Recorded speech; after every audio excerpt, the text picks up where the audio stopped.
वांगची ने धीरे धीरे अपनी आंखें खोली। कोई उसे धीरे से थपथपाकर जगाने की कोशिश कर रहा था। ग्रहण करते हुए उसने ठीक से बैठने की कोशिश की, पर वो पूरी तरह से इधर से उधर हिल रहा था। हाँ यार लांझा, क्या तुम नशे में हो? वुशियान बड़े प्यार से वांगजी को बाहों में लिए बोल रहा था। वांगजी ने चेहरा घुमाया। बाहर अभी भी अंधेरा था। फिर उसने वुशियान की तरफ देखा। वांगजी ने हाथ आगे बढ़ाया। वुशियान के गाल पर अपनी उंगली चुभाते हुए बोला, तुम यहाँ? तो वुशियान ने प्यार से कहा, और कहाँ होऊंगा मैं? तो वांगजी नजरें झुकाकर पाउट करते हुए बोला, तुम्हारी किसी और कॉन्क्यूबाइन के पास। तब वुशियान ने उसका चेहरा अपनी तरफ करते हुए पूछा, मैं किसी और के पास क्यों जाऊंगा?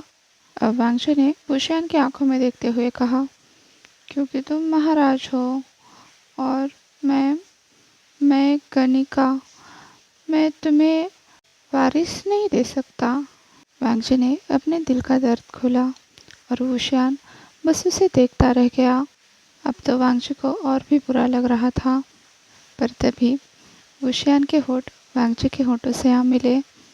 वुशियान ने उसे प्यार से किस किया, जो धीरे धीरे और भी गहरा और ज़रूरी होता गया। वुशियान ने अपना एक हाथ वांगजी के बालों में रखा और दूसरे हाथ से उसे बाहों में लिया। वांगजी तो तुरंत पिघल गया, पर अभी भी वो अपने ख्यालों से बाहर नहीं आया था। अलग होने के बाद वो फिर से बुदबुदाने लगा, एक दिन तुम्हें एक वारिस चाहिए होगा।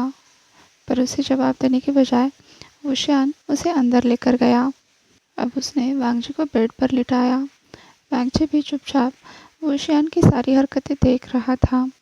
जैसे ही वुशियान उसके पास आया, वो तुरंत उसकी बाहों में चला गया। तब वुशियान ने उसके माथे पर किस करते हुए कहा, लांझा। उसकी आवाज़ में गहराई थी। उसने कहा, तुमने मुझे किसी और के लिए छोड़ा ही कहाँ है? पर वांगजी तब तक आंखें बंद कर चुका था। वो शब्द अभी भी उसे गर्माहट दे रहे थे। जब अगले दिन वांगजी की आंखें खुली, भोर होने लगी थी। वो अभी भी वुशियान की बाहों में था। कहीं न कहीं शर्मिंदगी के साथ एक पछतावे की लहर उसके दिल में उठी। उसने अपनी जलन के चलते वुशियान को फिर से एक बार परेशान किया। उसे फिर से एक बार दोराहों पर लाकर खड़ा कर दिया। वो महाराज है, उसकी भी अपनी कुछ जिम्मेदारियां हैं, कुछ नियम हैं। अब वांगजी धीरे से उठकर बैठ गया। तभी उसके सर में जोर से दर्द हुआ और उसने आवाज़ की। वुशियान ने तुरंत उसे पुकारा, वांझा। वुशियान अभी भी नींद में था। वांगजी ने उसकी तरफ देखा और बची खुशी शर्म का घूंट पीकर बोला, मैं अपने बर्ताव के लिए माफ़ी चाहता हूँ। मुझे मुझे मुझे समझना चाहिए था कि आप। वो आगे कुछ बोल ही नहीं पाया, क्योंकि तब तक वुशियान ने उसे नीचे खींच लिया था और तुरंत उसके ऊपर आ गया था, जिससे वुशियान का प्राइड वांगजी को महसूस हुआ और उसकी सांस वहीं पर अटक गई। वुशियान ने तुरंत उसके लिप्स कैप्चर कर लिए और कुछ ही देर में दोनों एक हो गए और फिर से एक बार वांगजी सब कुछ भूलकर वुशियान का हो गया। उसे वो सब कुछ दिया जो कुछ भी उसके पास है, साथ ही वुशियान से उसे जो कुछ भी मिल रहा है उसमें उसे खुश रहना है। बस यही बात उसने अपने दिल में ठान ली कि ये सब उसके लिए काफ़ी है। आगे कुछ और महीने बीत गए। वांगजी को धीरे धीरे एहसास होने लगा, उसके कुछ नौकर दासियों और बाकी के कॉन्क्यूबाइन के बर्ताव में बदलाव आ गया है। शायद वो उसे नीचा दिखाने की कोशिश करते हैं। उसने ज़्यादा इस बात को दिल पर नहीं लिया, पर यह बार बार होने लगा। उसके दिल में अभी भी एक बात पक्की थी कि वुशियान महाराज है और वो उसकी कॉन्क्यूबाइन है। शायद सबसे निचले स्तर की महाराज को खुश करना उसका काम है और उसे पूरे तन मन से वुशियान की सेवा करनी है।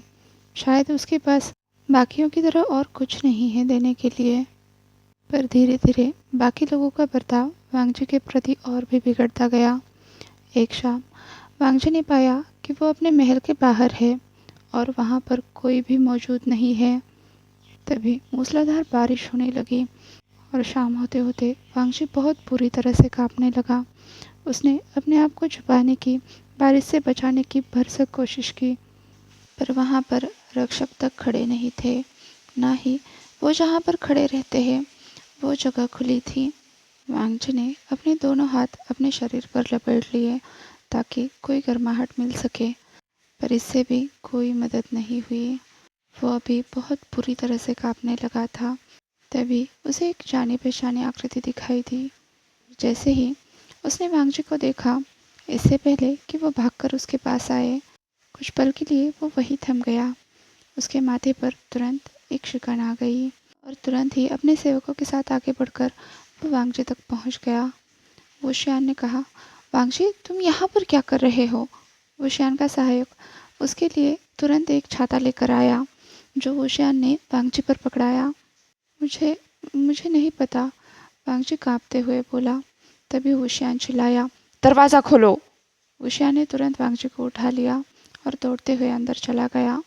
जैसे ही वो महल के अंदर आए, वुशियान के दास वहाँ पर सूखे कपड़े और तौलिए के साथ पहुँच गए। वुशियान ने गुस्से में अपने रक्षक को आज्ञा दी, यहाँ के सभी दास दासियों को उपस्थित किया जाए, तुरंत। वांगजी बड़ी मुश्किल से अपनी कपकपाहट रोकने की कोशिश कर रहा था, साथ ही अपनी सांसें भी ठीक से लेने की कोशिश कर रहा था। वुशियान ने कहा, चलो कपड़े बदल लो।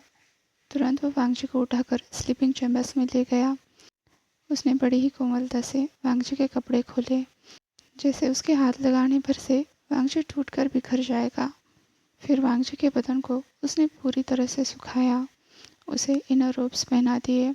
इस पूरे वक्त वुशियान ने एक शब्द भी नहीं बोला, बस उसकी भौहें बहुत ज़्यादा सिकुड़ गई थी। विंग, वांगजी चेहरा तिरछा करके वुशियान की तरफ देख रहा था। गुस्सा मत करो, वो बोला, पर इसके आगे कुछ बोलने से पहले ही दोनों को बाहर बुलावा आया। वुशियान तुरंत बाहर चला गया और उसके पीछे वांगजी भी। वो अभी भी यही सोच रहा था, किसी तरह से वुशियान का गुस्सा कम करे।